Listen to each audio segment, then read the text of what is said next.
Welcome to episode 19 of the Toronto Until Blue Jays podcast. I'm Steve Artabello with Anthony Harris and Theo Giordano. You can find us at our website, torontountilt.com. You can find us on Twitter at TorontoUntilt. Of course, you can find the video of this podcast on YouTube, Toronto Untilt, and the audio of this podcast is available everywhere you can get podcasts. That's Apple Podcasts, Anchor, Google, Spotify, all of the things. Like, comment, subscribe, tell your friends, share. It's the All-Star break now. I got the Derby starts. We're recording on a Monday because we're doing the mid-season review now that it's the All-Star break. Just to explain why we're doing it on Monday. We did tweet that out. We did tell you in the last episode this is what was coming. We're doing it because of Forza. Oh, and That's obviously why we're doing it. Yeah, we couldn't record. You thought we were distracted last week during the Jays game. This one, we wouldn't. And I was in no condition to be talking on camera, even in a podcast that you know what I mean? Between friends, I was in no condition to do anything on camera. Had a good time. Italy won the Euro. It was excellent. That was dope. Even I watched it. How crazy is that? Exactly. Tony, the half Italian here. That's right. Theo, who just called it, and you know. I mean, I won some good money on Italy this tournament, and no one wants to hear about it. But you know, I feel like I'm in a way helped propel this team to the title this year. If I would have believed in them earlier, I could have made more money. But whatever, it was great. But yeah, let's get right into it. We'll do the weekly review like we normally do of last week, and then like we said, we'll get into all of the midseason stuff, some trade targets, a midseason review for players, and then we'll just touch on Gunnar Hoagland, who the Jays drafted in the first round. I believe it was yesterday. Yep. That happened during the game. Or no, maybe after the game. I don't know. There's a lot of things that happened. There's this big blur and a lot of partying and a lot of people on the street and flags everywhere. It was a good time. Real good time. Shout out Chris Lane, who watched that with me, who's actually from London. And when I say London, I don't mean Ontario. I mean England. And that was sorry, Lane. Sorry, not sorry. Anyways, Tony, as so frozen. He refreshes himself and is frozen right as I'm about to throw to him. This is beautiful. That's going to be the thumbnail this week. Oh, that's 100%. It has to be the thumbnail. That's perfect. I guess. Do you want to skip over? You want to skip over until Tony comes back? Oh, and there he is. Right, perfect timing. All right, Tony. Tuesday. What happened? Tuesday sucked. Steven Matz pitched and he gave up home runs. They fell behind 7-1 against the Orioles. A series where we were excited. We're like, good. They're going to pick up a few games here. All these Orioles series we were looking forward to have not gone our way. They hit a few home runs later on. Grichuk, Vlad, and Lourdes hit home runs when the game was already out of reach. Final score was 7-5. Didn't the Orioles sweep the Astros like the week before? Am I remembering that wrong? Was it them or the Tigers? It was. I think it might have been the Tigers. I feel like it, but yeah, no, some shitty team did sweep them the week before, which was kind of nice. And again, we were getting excited for Seattle and it Baltimore. Was the Astros, or it was the Orioles. Sorry, it was the Orioles. Yeah. Wait, no. Sorry, yeah, it was the week before, and then they played the Angels, then they played us. Oh, okay. But yeah, no, it's we were excited for this part of the schedule, and as many things this season, it hasn't gone according to plan. Wednesday. Give Baltimore. They're a team that's pretty good against left-handed pitching. And Matz has been real hit or miss. So, and when Matz has been bad, it's been the long ball, and it's really hurt him. So, that's a problem. And he only went 4 innings, so not what you want. Coming back off COVID too, so there is also that. Move on to Wednesday. Theo? Wednesday, July 7th, the Jays bounced back in a big way, 10-2 over the Orioles. Ryu made his last start before the break, bounced back a bit, 5 innings, just the 1 run and 7 strikeouts. Looked real good. Had trouble keeping his pitch count down. Remember the last time he played the Orioles, he was cruising the whole game, had like 8 pitch innings. This one was a little bit different, but he still was very, very good for the 5 innings he was out there for. On offense, Matt Harvey was just a gift for this offense. Oh yeah, and the Orioles pen. Bo, Vladdy, Teoscar all had 3-hit days, 7 RBIs for them. And then Calvin and Lourdes drove in the other 3 runs, including 2 doubles for Calvin Biggio, who's really turned it around. Yeah, he's been great since he's come back off the IL. He's been fully healthy. I'm not 100% sure why he plays in the outfield so much when they have this many outfielders. I know it's because of his defense. And, hey, he played third base with Ryu because we were talking about that the week before. That never happens. And then, boom, and all of a sudden it happens. It's like, great, cool. I've noticed this has been a thing for, like, the entire – like, most of the season it was Joe Panic playing for – Ryu starts, and then it was Espinal when you know what I mean, and it was great, cool. Right after I mentioned it, they actually we don't just mush the results of games; we mush the lineups, we mush everything. But whatever, if he's gonna hit 2 doubles, it's fine. I'm cool with it. And we should also mention this was the first appearance by Trevor Richards. Perfect over an inning of work. He had a really good week, and Teoscar also, because this was a theme this week. Teoscar in the outfield. This time it didn't come back to bite him, but he made this great run. Didn't really have himself in good position to throw, but still his arm talent's really, really amazing. So he was able to make the throw at home. But yeah, he's good had some.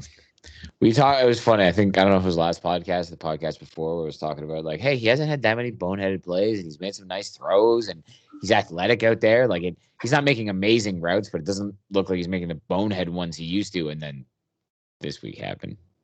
But yeah. Anyways, Tony, let's move on. Or did you guys have anything else you wanted to get to about that pounding, or shall we move on? No, that was that expectation. That's the way it should be. Hell yeah! But I was expected to talk about the Thursday game. I was very excited to watch it, and then rain came in and ruined it. So I missed it. So I get to talk about Friday's game, and that game sucked too. They lost 7-1. Yep. Alek Manoah, we were excited about him after the way he's been pitching. He got 9 Ks, but he only lasted 3 2/3. He had Reese McGuire dropping strikes. Alek Manoah being like he did have some issues. He did have some walk issues, pitches that weren't close. But Reese McGuire dropping a pitch that was right down the middle didn't help when that was a ball.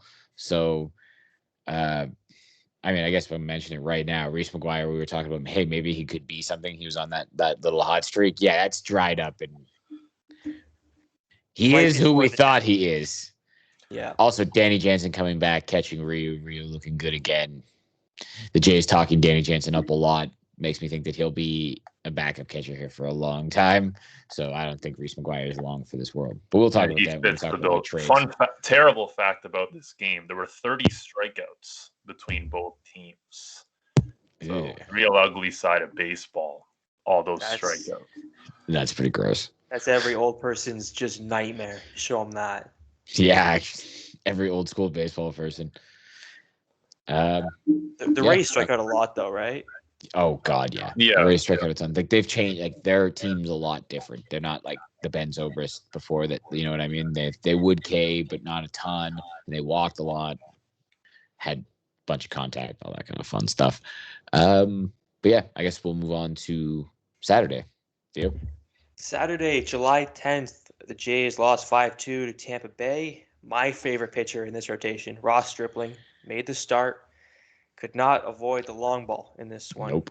3 home runs over 3 2/3 innings of work. Offense had nothing to offer in this one either. Stranding runners early without much going on. Only runs we scored with 2-run shot by Marcus Semien, probably the first half MVP other than Vlad. And another positive, we were talking about Trevor Richards, another good appearance from him. 1 inning, 2/3, 4 Ks. Also, does he dye his hair? Did we discuss this? No, that's natural. That was actually a good show. JD Bunkus thought 100% sure that he dyed his hair, and Trevor Richards' wife or girlfriend, I'm not sure actually if it was his wife or girlfriend, but his partner responded on Twitter directly to Ben Ennis and JD Bunkus. And no, that's all natural, baby. He's just a silver fox. It's good when you see a guy come out looking like that and he just dominates you. He just throws the hitters off. So with the changeup too. Yeah. I love the guy who doesn't throw super. He throws hard enough. He throws harder than Marco Estrada, but the super changeup coming from a Milwaukee pitcher, always nice to see. Yeah. Nothing better than a good changeup. And hey, they traded Adam Lind for Marco Estrada, and now they've traded Rowdy Tellez for. And people were mad about that at the time. I remember that. Yeah, people were really pissed about that Lind trade, and look how that worked out. So, Trevor Richards has been great. Anything else you guys wanted to talk about? Speaking of that Rowdy trade, that's another guy we traded to the Brewers, another bat of ours. We trade Billy McKinney, Derek Fisher, Vogelbach, and now Rowdy. I don't know what it is. All of the left-handed failed bats. In less than 3 years, Rowdy will end up on the Mets somehow because every one of these cast-offs end up on the Mets. You have Drury, That's a good point. That's a good point. They do end up on. Yeah, no, it's going to happen. It's definitely going to happen because the Mets are the Mets. Well, they'll have all their injuries. That's the goddamn Mets. Somehow Pete Alonso won't be playing. It'll be Rowdy Tellez. Something he'll will be happen. On the IL. Exactly. Or he'll have left because he demanded a trade because it's the Mets. Sunday then. I was about to say, did you want to talk anything else about Saturday before we get to a thank God for Robbie Ray Sunday game? I just want to get into Robbie. Robbie, because it was beautiful. He was electric in this game. Now, full disclosure, I was partially aware. I was listening to this game on the radio as I was getting ready to enjoy Italy winning the Euro. So yes, continue, Tony.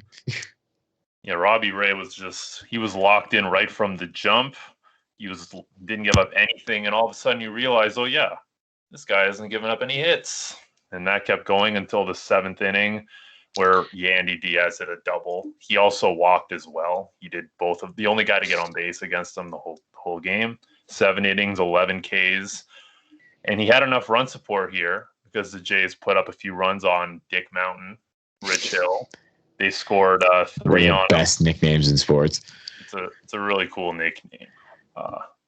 The old man, he hasn't been doing as well lately. The Jays put up a few in the 4th. The sticky stuff, not being able to use that, I think. He's been one of the people who's been hurt the most since that. I feel like he's been vocal about it too, quite upset.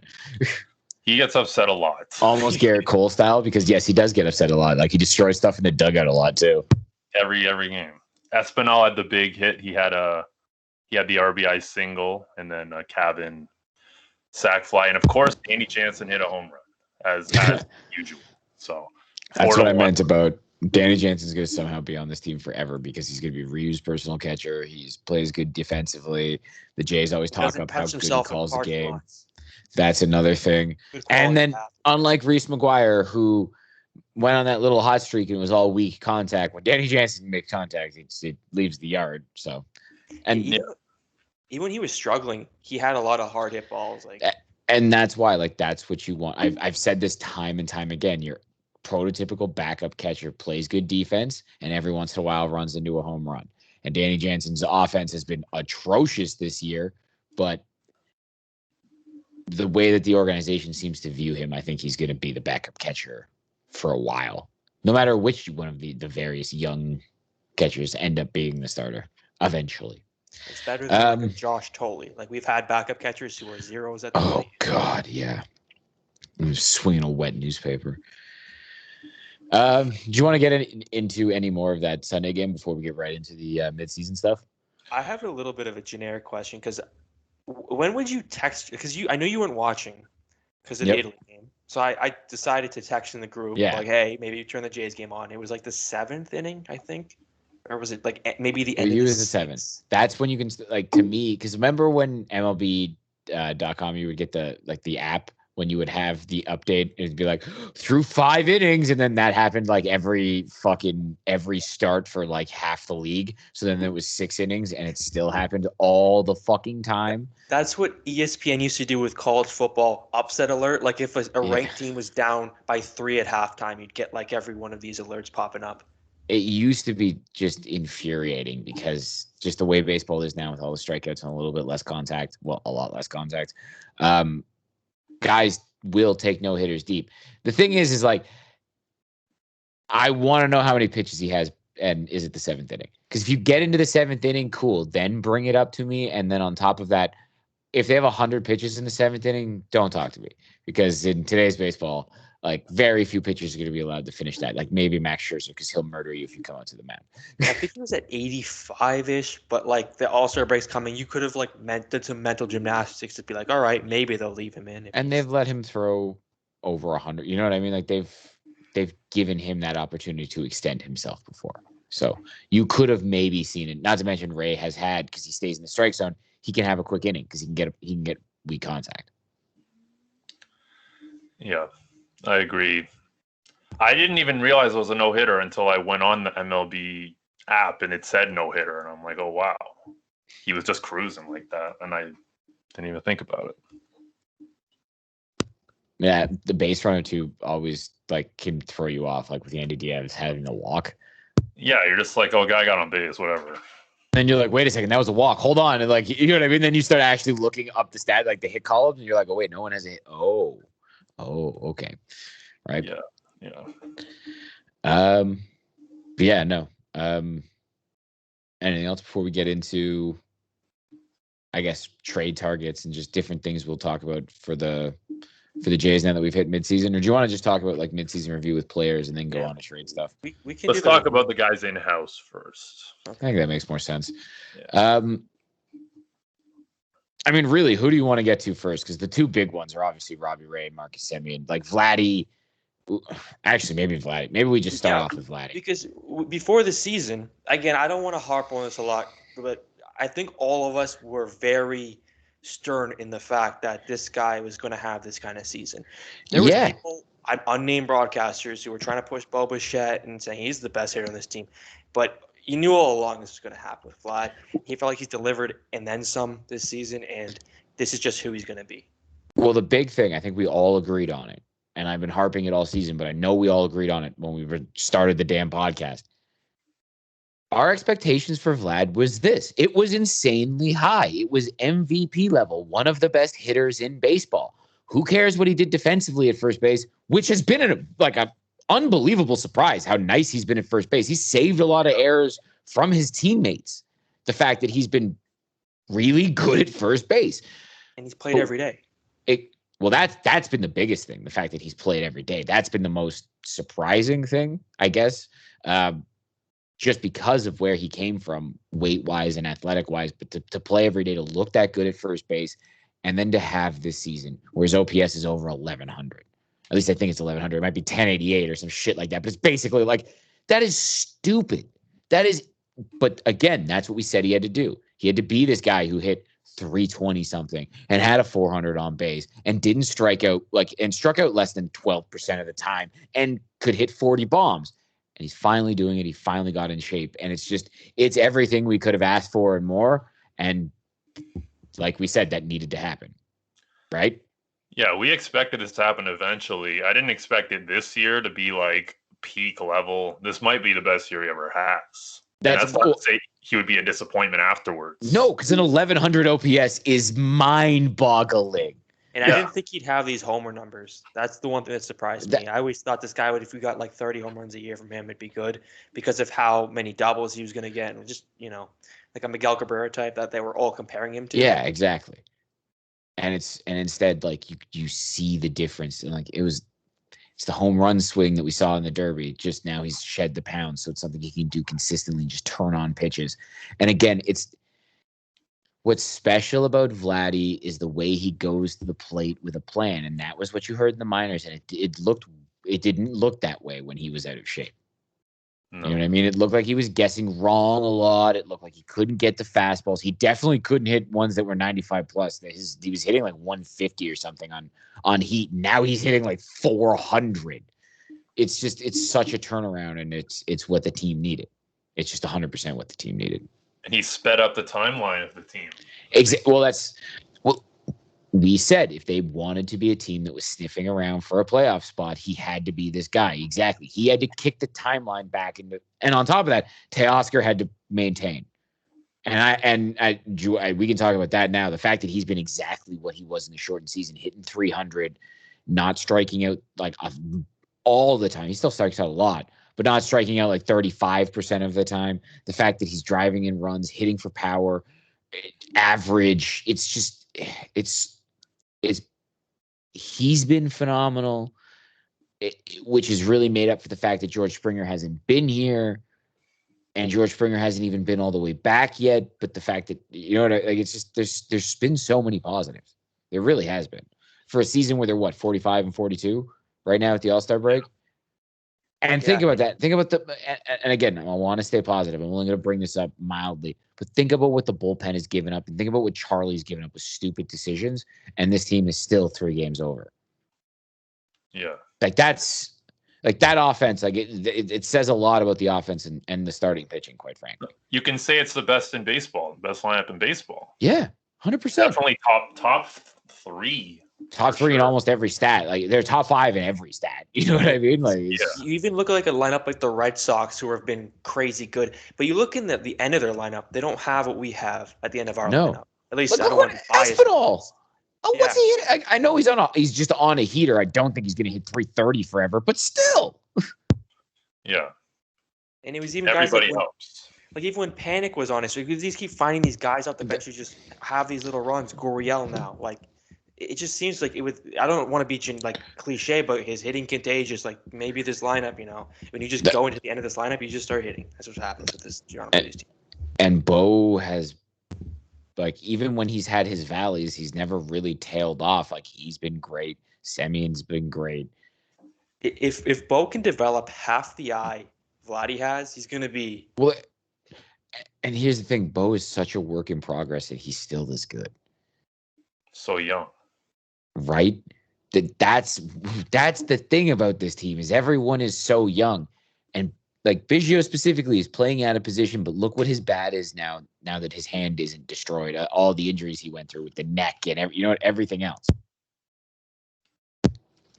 I don't think he's a third baseman. I don't think he's an outfielder either. I think he's a second baseman, maybe a first baseman, but he's probably a decent second baseman. Yeah. Offensively, though, he's a weapon. And this team needs left-handed bats. So he's a bat that has to stay in the lineup. And since he's come back off the DL or the IL, he's been great. Defensively, he's had his issues, but offensively, he's been solid. He's been great. You can also look at it like he's allowed Semien to play second base, which has made that position so much better. So if it takes away a little bit from third base, at least they're getting elite, defense on second base. Marcus Semien's the best second baseman in baseball right now. Altuve's getting hot again, but right now it's Marcus Semien. He's the best second baseman in baseball. Yeah, he's been well worth the price for signing him. That is one of the best free agent signings, not just for the Blue Jays, but in all of baseball this year. The 1 year deal. Robbie Ray, probably up there in top 5 in the whole Major League Baseball. Oh, for sure. Oh, in terms of value provided, especially for Ray at $8 million, and even Semien at 18, the value provided for those deals is insane. It's just Robbie Ray is their best pitcher. Marcus Semien is, if he's not their second best hitter, he's their third. This is what we're talking about. These massive, massive impact guys. And the funny thing is they got Robbie Ray for Travis Bergen, who's now in the organization again. That's just you can say a lot of things about Shakins, and I have at different times, but these are some moves that have been unbelievably good. And I have to eat some crow here because when they did the Ray signing, and I'm like, well, Taijuan Walker, why don't you? Oh, same. I was right there with you. Now Taijuan Walker has been phenomenal this year, I wouldn't have. I did say I wouldn't have given him those years just because of the injury history and all that. I mean, it's looking great now, but the fact that he got was a 3-year deal, like an option for 4, it was something stupid like that. Yeah. I know it was declining money and it was kind of safe, but at the same time, it was multiple years guaranteed. So I get why the Jays didn't do it, but it kind of would have been nice to have it. But Robbie Ray's just been, you can't say anything about how he's been their best pitcher. It's just by far and away, he's been their best pitcher. And without him, I don't know where this team would be. Well, his command improvement is what it's all about. He only has 23 walks this year, which we would have expected. And he's throwing up to 97. He's just pumping fastballs almost all the time now. And then from peppering in the off-speed stuff here and there, but he's just trusting his stuff. Yeah, and you don't even notice the home runs. That's how good he's been. He still has the homer issue, but it's not even a problem because it's always a solo shot. And it's once a game maybe. Yeah, it feels like it happens at the end of the game as he gets tired. Yeah. he allows a dinger. Yeah. That's it. It almost feels like it hasn't like. I know he's led. I think he leads the league in dingers allowed, but it never feels like he gives them up in situations where it matters. Yeah, solo shots are fine. 1 or 2 a game. In the new baseball, yeah, honestly. Yeah, it's just going to happen. And yeah, just we were talking about it before. Marcus Semien, just those 2 signings. He's been the best second baseman in baseball. That's just the way it is. He's been that good. Do you want to do disappointments or want to keep it positive? Because we can do a few of those. Like Danny Jansen not hitting at all has been disappointing. Ryu's been fine. I would not put him in that category. He's been fine. Overall, he's been good. The last little while has been a down stretch, but he started phenomenally. So I have no problem with Ryu. the Chatwood, obviously. I don't know if we discussed it. That's infuriating. And some of that's just the fact that Charlie won't issues I have with Charlie, but them beating a dead horse. I clearly don't agree with the manager. Yeah. And I don't trust him too much for no reason. Yeah, I don't think he makes good choices. I really don't. Like, hey, maybe he is great with these kids, and maybe a lot of what he does allows them to do. I don't know that. I can't see it. You know what I mean? I'm not in the clubhouse. I don't understand how it works. But, woof, some of these decisions. It's been bad when, I think I had a 3 a.m. text to one of you guys who were like, you know what? What Joe Siddle? He may be in a couple years. I love Joe Siddle so much. I think it was to me when I was still working at that time because of Wake and we were talking about it. Oh, man. But no. I think for the most, as far as what you thought you're getting from this rotation and what you thought you're getting from Marcus Semien, you were, if you saw what we're doing now, you would expect us to be a lot better than what we are. But I think it's been overwhelmingly positive. And disappointments, even the guys who have been downplaying like Grichuk and Rio, it hasn't been to the level that's created your team. And here's the thing. They're 45 and 42.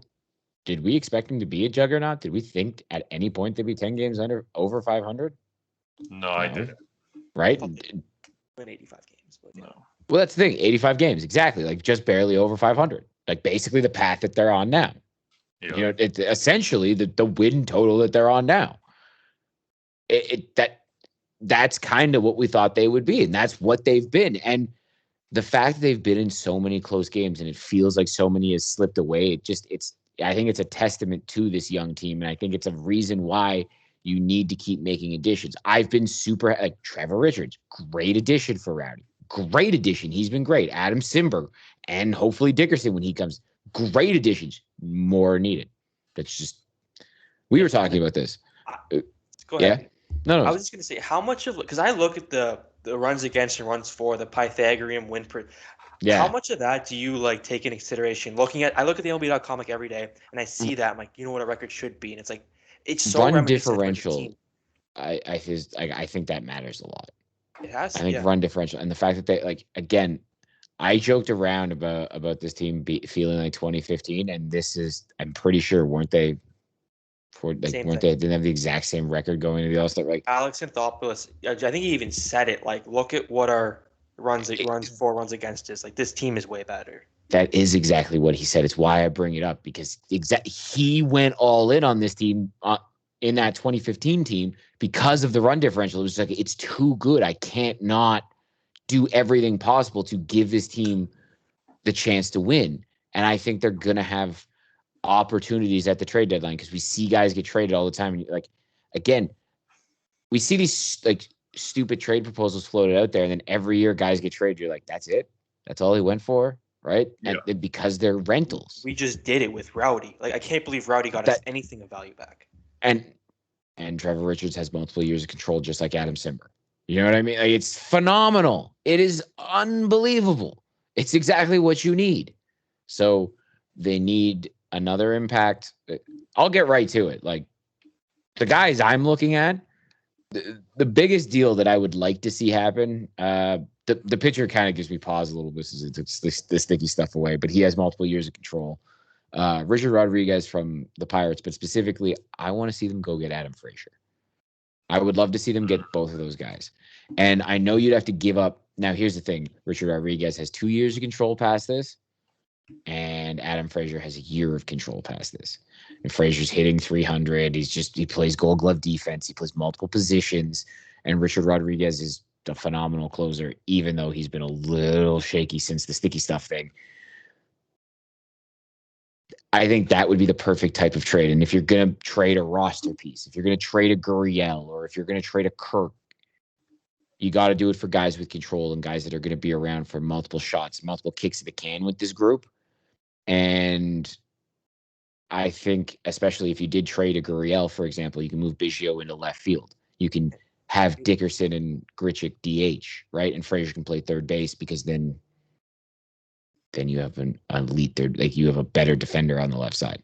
And you were saying about lefty bats. Like, if there's one thing about this offense, that's exactly. And he doesn't strike out. And yeah, he doesn't hit for a lot of power, but who cares considering all the power hitters they have? It's a guy from the left side that hits.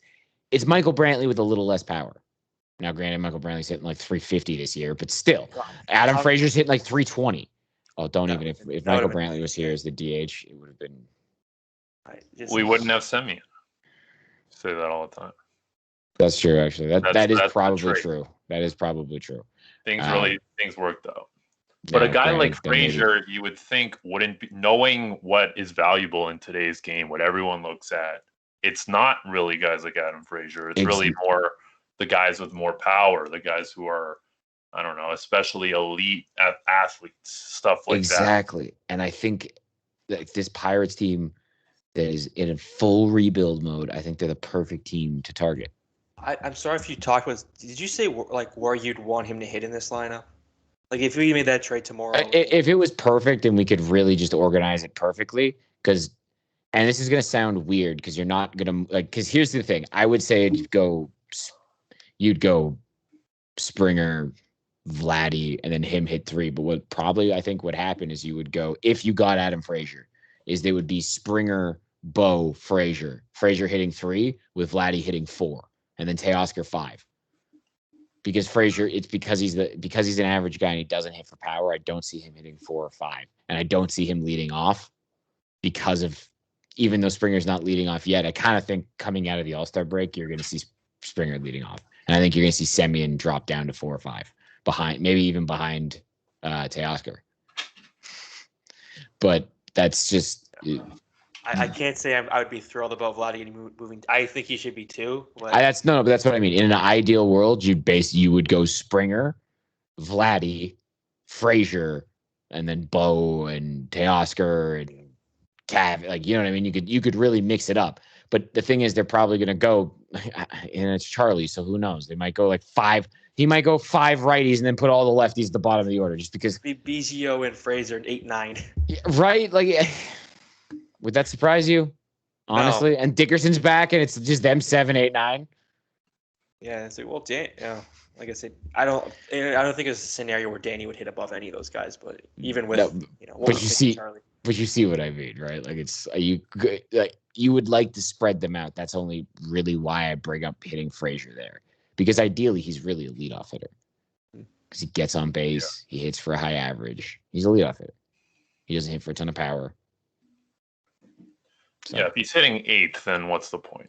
Exactly. If you're acquiring him, like that's why I say like I think you could stick him 3 because he hits for high average, he could drive in runs. And then of course you have so much pop behind him and the pop in front of him and Bo and Springer. There's so much of it. Because then you're going Vladdy, Teoscar, Semien, Grich, like you maybe even Dickerson, who knows, right? I don't like when Grichuk gets lumped into those. Like, look at the lineup. You know, people say, look Grichuk at this. Grichuk would be the other half of a DH with Dickerson. Yeah.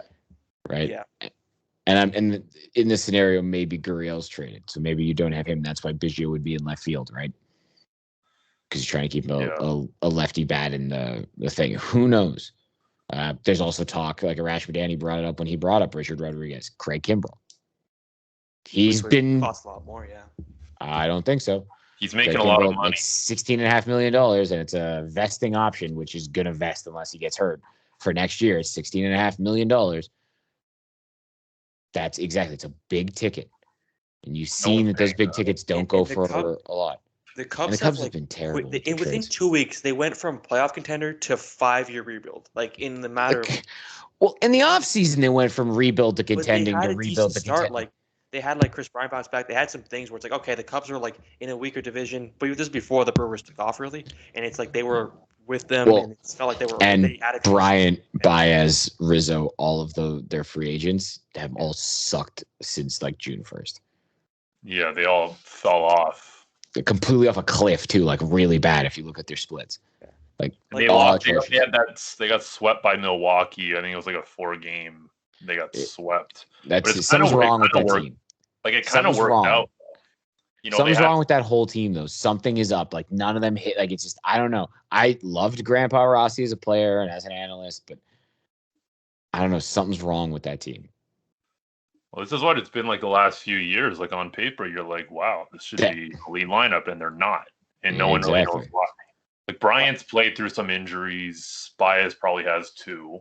Rizzo's getting older. But the thing is also like even the young guys aren't like Hap, like they've kind of dicked him around and he's looked really good at times. Like last year at one point he looked like Bryce Harper. And then it's wild how volatile that team is in terms of production. But at least considering all those guys are all-stars. They had a little bit of fun this year. You know, it's going to be the last year they're all together. And now they're going to be able to trade them.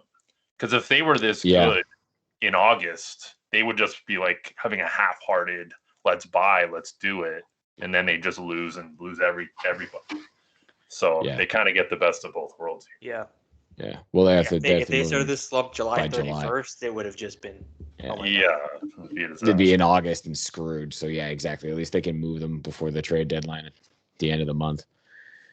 Are there any other trade targets, though, that you guys were kind of looking at? Because I know, like, again, my ideal thing would be, like, go get the closer, Richard Rodriguez. Ideally, the sticky stuff, he's over that, and he's got multiple years of control and multiple years of control of a lefty bat like Adam Frazier. I know the dream for me that I discussed in the offseason and when he was struggling early was like, holy shit, this, let's the Luis Castillo sweepstakes. Yeah. It's not going to happen now. The Reds are, looking like they're in a playoff race. So there's also guys like Barrios we can touch on. That'd be interesting. And Nelson Cruz has been linked to the Jays, which I mean, they need a lefty bat, but it's Nelson Cruz. I'm not going to say no. I'd be all in on Nelson. I love Nelson Cruz so much. No one, again, he's the guy that no one remembers that he did juice and is probably still juicing because he's in his 40s and hitting a million dingers. That's why I'm not worried about it. He's still juice. Exactly. He's fun. Have the Chris Colabello thing where he has the great year and then next year gets caught. Yeah, who cares? As long as he doesn't get caught. Like, as long while this happens, as long as he can play. And then if they make the playoffs, he's eligible. Imagine telling this guy you failed a drug test. You're not playing anymore. You want to do that? No, I don't think anybody wants to do that to Nelson Cruz. Also, the most fun trade that we haven't discussed that maybe doesn't make the most sense as far as the lineup, but a Josh Donaldson trade. I don't think he's ever coming back, but yeah, they could use the third baseman. No, the organization trying to get rid of him, unfortunately. And he hates them so much. He made it very clear around at the deadline. And he didn't believe in their. The funny thing is, he didn't believe in the high performance department. When he stopped listening to them, he got hurt more. Even though I have a problem with the high performance department and some of the things they do, but the fact that he ignored them and got hurt more is just. And that injury has reappeared multiple times since he's left. Well, then they rushed him back when they're trying to trade him at the deadline. They're like, "Oh yeah, now you're rehabbing," and he's just. Obviously has a reason to be upset. That whole thing was a mess. I don't know what the hell happened there. And they turned down a Jack Flaherty trade before the season, which just hurts my soul. That was rotation. So that 2018 team was going nowhere.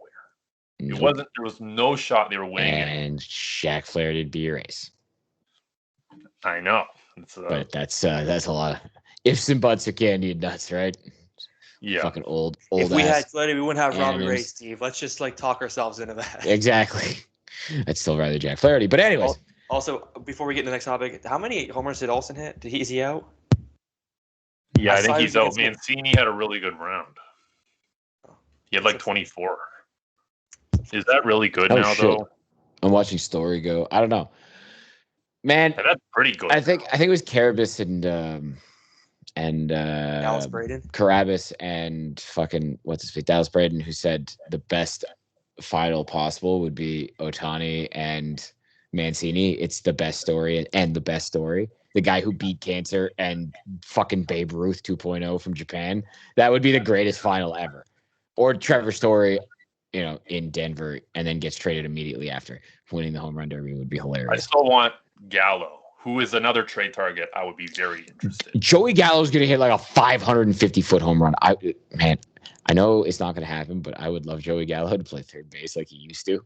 Oh, yeah. Can you imagine? That would never happen anymore. They would never move him back to third base. But oh my God, talk about a left-handed bat. That would be.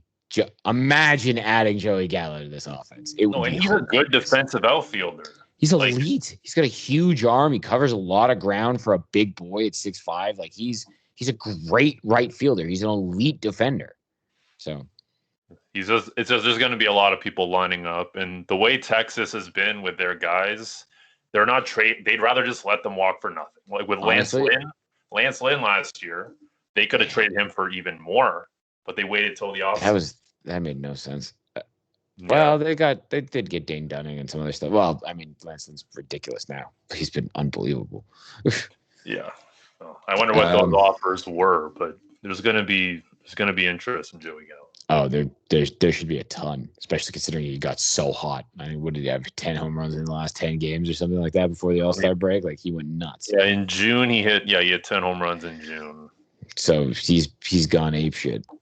He had an 1100 OPS. Yeah, so that's like you want to talk about the perfect left-handed bat that the Jays could use. Oh my God! Now he strikes out too much, but still, it's like I would still. He walks exactly. That's what I mean. And now he's hitting dingers again. Like that offense. Oh my God, it would be gross with Joey Gallo. Anything else before we move on? One more guy, John Gray. What would he cost, do you think? The Rockies are so stupid because, like, here's the thing. You should really try to go to Trevor Story, too. I know he's right-handed, but he's a rental. Imagine, and you know who I'd rather have? Forget John Gray. I want Ramon Marquez. I know they said that they're not trading him, but it makes no sense not to trade him. Like, that's who I would want if I'm the Blue Jays, and I would give up real value for that. Do we have a Jeff Hoffman type to send him back? Well, again, you could trade them one of the catching prospects. You could maybe use a Gurriel because he's so controllable, and that they always need outfielders. It's just I mean, if you want a left-handed bat too, you may have to eat some of the money. You could get him for basically nothing. Although if you took his contract on, it would be Charlie Blackmon. Yeah. I know the power's not there anymore, but he's still making contact. The power's basically dried up, but the average and the on base are still there. So now, granted, that's more of a DH thing, but still, that's something you could talk about. Like, I think another team could beat our offer for Marquez, but the Rockies are a really stupid team. So exactly. And again, very possible. What happens if you're like, hey, we want Marquez and we'll take the Chuck Nasty contract off your hands? Yeah, that would be something. Listen, they pick up the phone. And again, I would not mind him as the DH because you'd have him for another year after this. And it wouldn't be great, but I'd still take him as the DH and a bat off the bench, even though he's expensive. And this team has shown that they will spend money, that they will just spend money to acquire assets. So I don't think that's out of that Rowdy Tellez in the lineup anymore. You don't have like that guy who needs to DH to be in the lineup every day. Everyone we have now can play every day. And he can still play in the outfield. You can still put him in right and left when you wanted to give someone else a day off with the DH spot. Like I'd love Charlie Blackmon if you could pull off a deal like that. Not to mention they have relievers. Like it's more of a because he's been up and down. Like Daniel Baird's an interesting arm. That's more of a guy you have in the middle of the thing, even though he's been their closer. Maybe you could get someone like that. Just the Rockies have a ton of guys that the Jays should be interested in, quite frankly. Mm-hmm. Is there anything else you guys wanted to get to before we got to the draft and kind of wrapped it up for just this mid-season review? Because it's I don't know. What like? There's been a lot of disappointment, but overall it's been positive. It's been basically what we expected, the best case scenario. Because we said the best case scenario was Vlad does this, the offense is really good, and they are a young team. They have a bunch of growing pains, but they're just over 500. They're really fun to watch, and they're in a playoff spot, and they are there. And the front office is making moves to try to adjust this. They're not in a playoff spot, in a playoff hunt is what I meant to say. In the playoff hunt, and the front office is already making moves. So I want to see more moves, obviously, but it's a best case scenario, but the record is kind of exactly what we expected.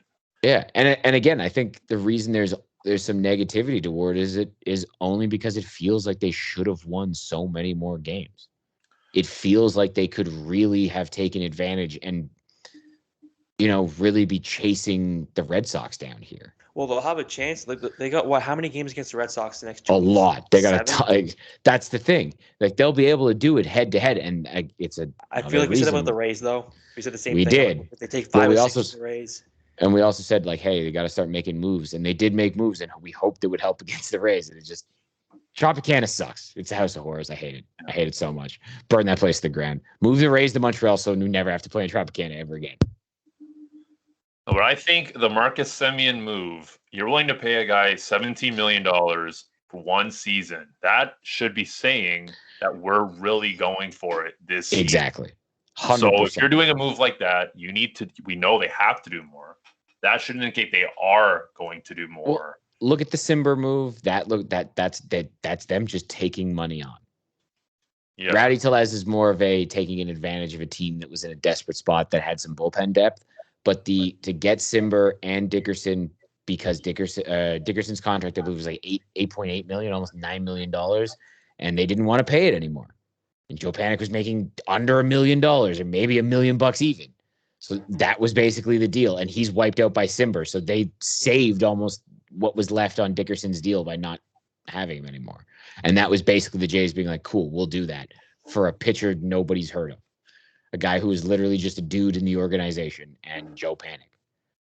It's a great bit of business. So they need to do more. Now they need to take some big swings.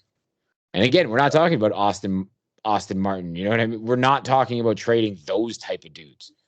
But if you traded an Eric Pardinho, even Kevin Smith now is doing things. But I mean, if you're doing a big enough trade, I would get behind maybe Alejandro Kirk because of Gabriel Moreno. Mm-hmm. Now, granted, I kind of want Kirk here for his bat in this offense. And I'd rather him, when you trade him, build up his value, have one of those hot stretches before you. And again, I think 27-year-old Lourdes Gurriel Jr., who's in the midst of a hot streak, who's a very streaky player, if you can capitalize on the fact that everyone looks at the value of his contract and his loud tools, if you could really capitalize that on a bad team to be like, hey, we can bat second or third for us and play one position every single day because we're an awful team, because we're rebuilding, and he can kind of be one of the cornerstones for one of those bad teams, I could see a team talking themselves into that. Like the Rockies. I also could see the Pittsburgh Pirates.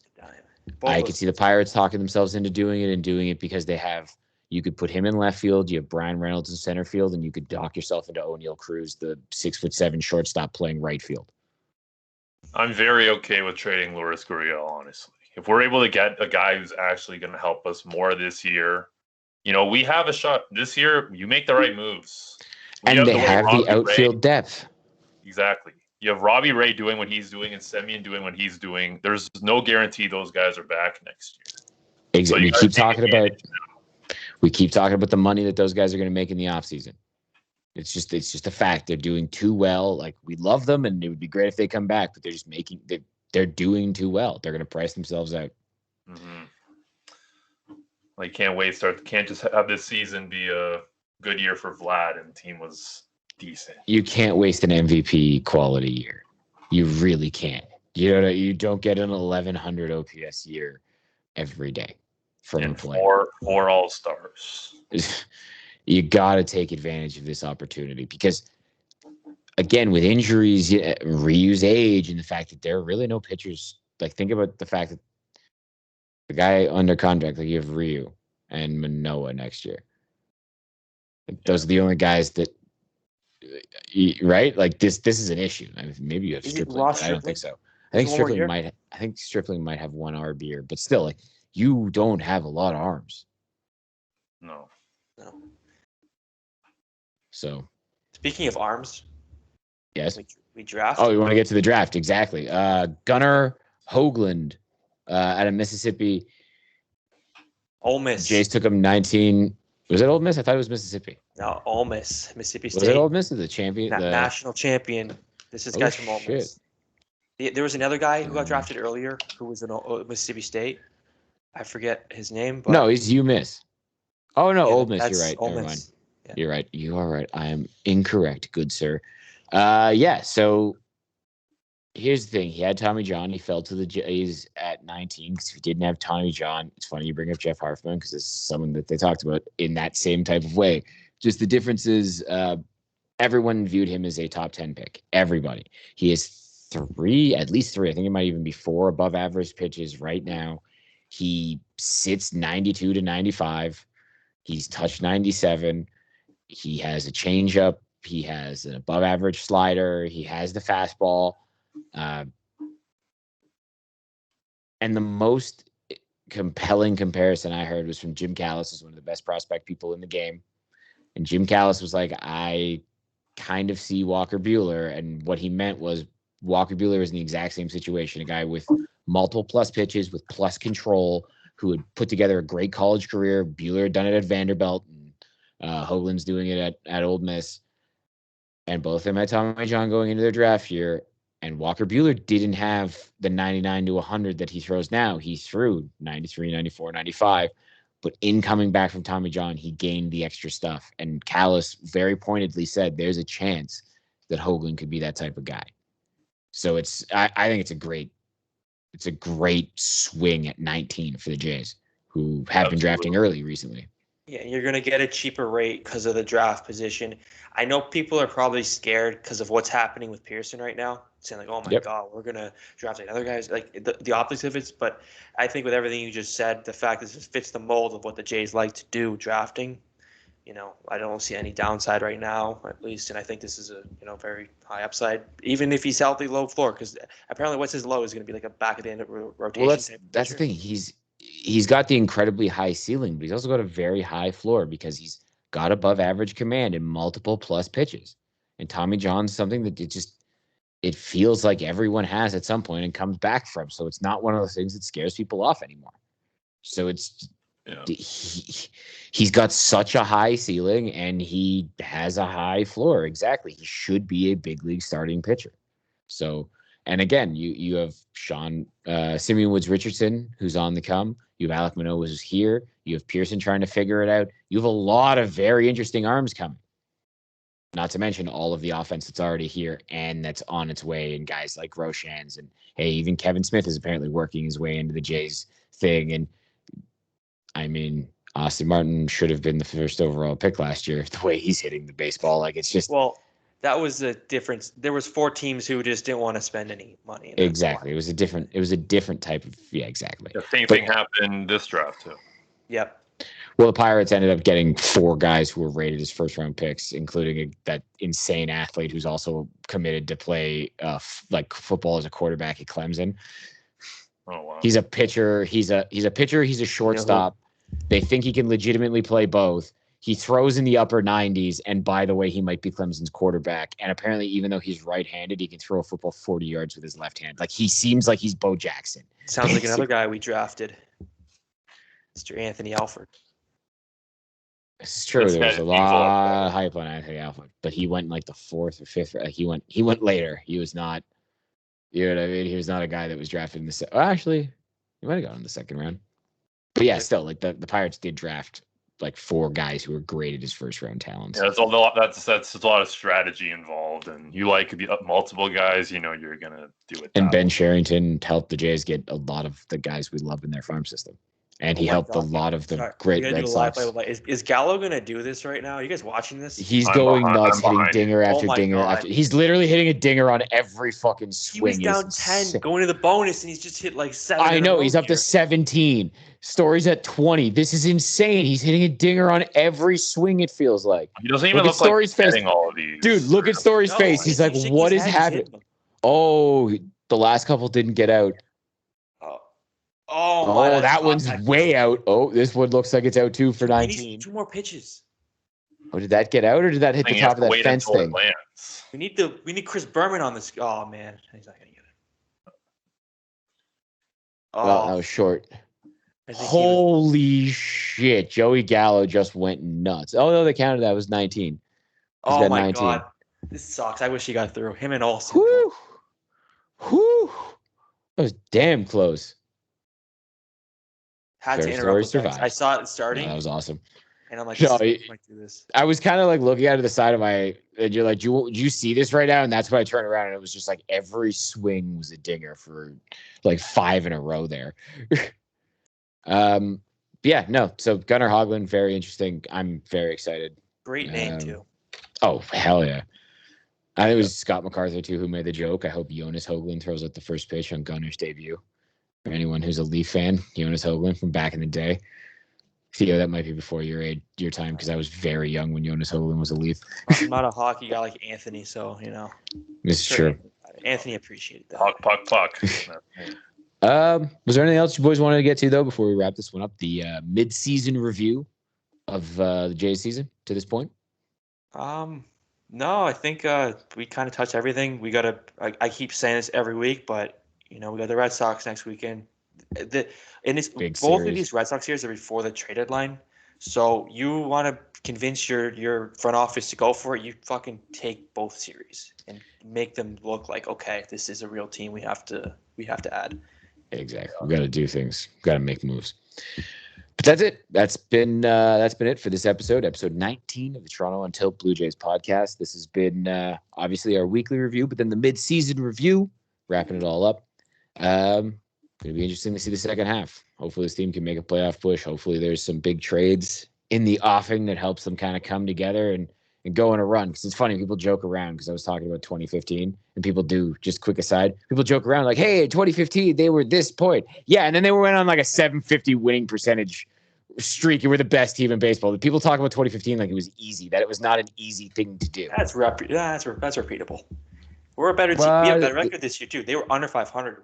And the second wild card and the weakness of the Yankees and the fact the Rays are kind of struggling. Like there's opportunity. Troy Tulowitzki.